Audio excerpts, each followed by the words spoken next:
ಕರಾವಳಿ ಜಿಲ್ಲೆಯಲ್ಲಿ ಪಕ್ಷ ಸಂಘಟಿಸುವ ನಿಟ್ಟಿನಲ್ಲಿ ಜಾತ್ಯತೀತ ಜನತಾದಳದಿಂದ ಆರಂಭಿಸಲಾಗಿರುವ ಸ್ವಾಭಿಮಾನ ಅಭಿಯಾನ ಕಾರ್ಯಕ್ರಮಕ್ಕೆ ಮಂಗಳೂರಿನ ಉಳ್ಳಾಲದಲ್ಲಿ ಮಾಜಿ ಪ್ರಧಾನಿ ಎಚ್.ಡಿ. ದೇವೇಗೌಡ ಚಾಲನೆಯನ್ನ ನೀಡಿದ್ದಾರೆ. ಬಳಿಕ ಮಾತನಾಡಿದವರು ನಾರಾಯಣಗುರುಗಳ ವಿಚಾರದಲ್ಲಿ ಕೇಂದ್ರ ಸರ್ಕಾರ ನಡೆದುಕೊಂಡ ರೀತಿ ಸರಿಯಿಲ್ಲವೆಂದು ಬೇಸರವನ್ನ ವ್ಯಕ್ತಪಡಿಸಿದರು. ನಜೀರುಲ್ಲಾಲ್ ಪ್ರಾಸ್ತಾವಿಕವಾಗಿ ಮಾತನಾಡಿದರು.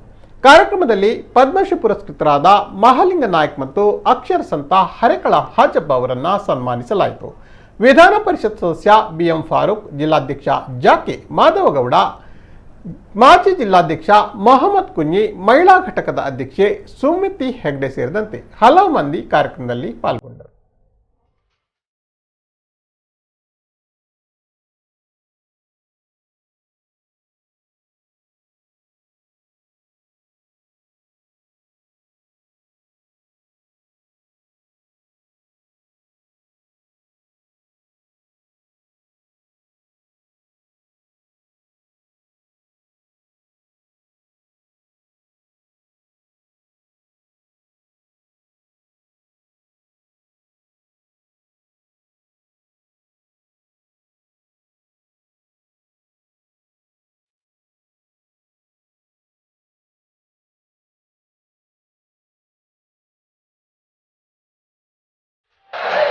ರಾಷ್ಟ್ರೀಯ ಅಧ್ಯಕ್ಷರಾದ ಶ್ರೀ ಎಚ್.ಡಿ. ದೇವೇಗೌಡರ ಸಮ್ಮುಖದಲ್ಲಿ ಶ್ರೀ ಬಿ.ಎಂ. ಫಾರೂಕ್ ಅವರ ಉಪಸ್ಥಿತಿಯಲ್ಲಿ ಜಿಲ್ಲೆಯ ಹಾಗೂ ರಾಜ್ಯದ ನಾಯಕರುಗಳ ಉಪಾಧ್ಯಕ್ಷರು ದಮ್ಲತ್ ಅಬ್ದುಲ್ ರೆಹಮಾನ್, ತಾಲೂಕು ಅಧ್ಯಕ್ಷರುಗಳು, ವಿಧಾನಸಭಾ ಕ್ಷೇತ್ರ ಅಧ್ಯಕ್ಷರುಗಳು.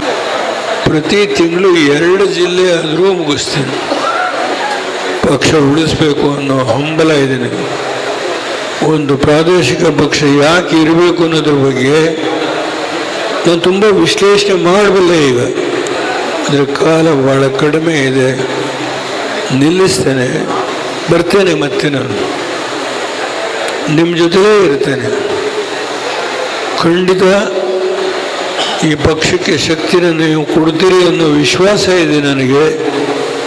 ಆ ಕೆಲಸನ ಮಾಡಲಿಕ್ಕೆ ನಮ್ಮ ವೇದಿಕೆಯಲ್ಲಿ ಕೂತಿರತಕ್ಕಂಥ ಮುಖಂಡಗಳೆಲ್ಲ ಏನಿದ್ದಾರೆ, ನೀವೇನಿದ್ದೀರಿ, ನಿಮ್ಮ ಸಹಕಾರದ ಪಕ್ಷವನ್ನು ಮತ್ತೊಮ್ಮೆ ದಕ್ಷಿಣ ಕನ್ನಡ ಜಿಲ್ಲೆಯಲ್ಲಿ ನಿಮ್ಮ ಆಶೀರ್ವಾದದಿಂದ ಅಧಿಕಾರಕ್ಕೆ ತರಲಿಕ್ಕೆ ಶಕ್ತಿ ಮೀರಿ ಪ್ರಯತ್ನ ಮಾಡ್ತೀನಿ. ಉಳ್ಳಾಲ ಅಥವಾ ಈ ಜಿಲ್ಲೆ ಅಥವಾ ಈ ರಾಜ್ಯ, ಈ ದೇಶ ಇಂದು ಯಾವ ರೀತಿಯಲ್ಲಿ ಹೋಗ್ತಾ ಇದೆ, ಈ ರಾಜಕಾರಣದ ಪೆಡಭೂತಕ್ಕೆ ಸಿಕ್ಕಿ ನಾವು ಯಾವ ರೀತಿ ನಲಗ್ತಾ ಇದ್ದೇವೆ ಅಂತ ನೀವೆಲ್ಲ ಕಾಣ್ತಾ ಇದ್ದೀರಿ. ಅದಕ್ಕಾಗಿ ಎಲ್ಲ ಪರಿಹಾರ ಎಂಬಂತೆ ಜಾತ್ಯತೀತ ಜನತಾದಳದ ನಾಯಕರಾದಂಥ ಸನ್ಮಾನ್ಯ ಎಚ್.ಡಿ. ದೇವೇಗೌಡರವರು ಸ್ವಾಭಿಮಾನದ ಅಭಿಯಾನವನ್ನು ಪ್ರಾರಂಭಿಸಕ್ಕಾಗಿ ಇಂದು ಉಳ್ಳಾಲಕ್ಕೆ ಬಂದಿದ್ದಾರೆ. ಇದಕ್ಕೆ ಕಾರಣಕರ್ತರು ನಮ್ಮೆಲ್ಲರ ನೆಚ್ಚಿನ ನಾಯಕರಾದಂಥ ಸನ್ಮಾನ್ಯ ಶ್ರೀ ಬಿ.ಎಂ. ಫಾರೂಕ್ ರವರು. ಜಸ್ಟಿಸ್ ಆಚಾರ್ಯರಿಂದಲೂ UPA 1 UPA ಮಾಡಲಿಕ್ಕಾಗಲಿಲ್ಲ. ಸನ್ಮಾನ್ಯ ಸಿದ್ದರಾಮಯ್ಯನವರಿದ್ದಾಗ ಒಂದು ಜಾತಿಗಣಿತೆಯ ಒಂದು ಸಮೀಕ್ಷೆಯನ್ನು ಮಾಡಿದರು. ಆ ಜಾತಿಗಣಿತ ಸಮೀಕ್ಷೆಯಲ್ಲಿ ಅದರ ವರದಿಯನ್ನು ಕೂಡ ಅವರು ದಿಗ್ಭ್ರಮೆಗೊಂಡು ಇವತ್ತಿಗೂ ಕೂಡ ಅದನ್ನು ಬಿಡುಗಡೆಗೊಳಿಸಿಲ್ಲ.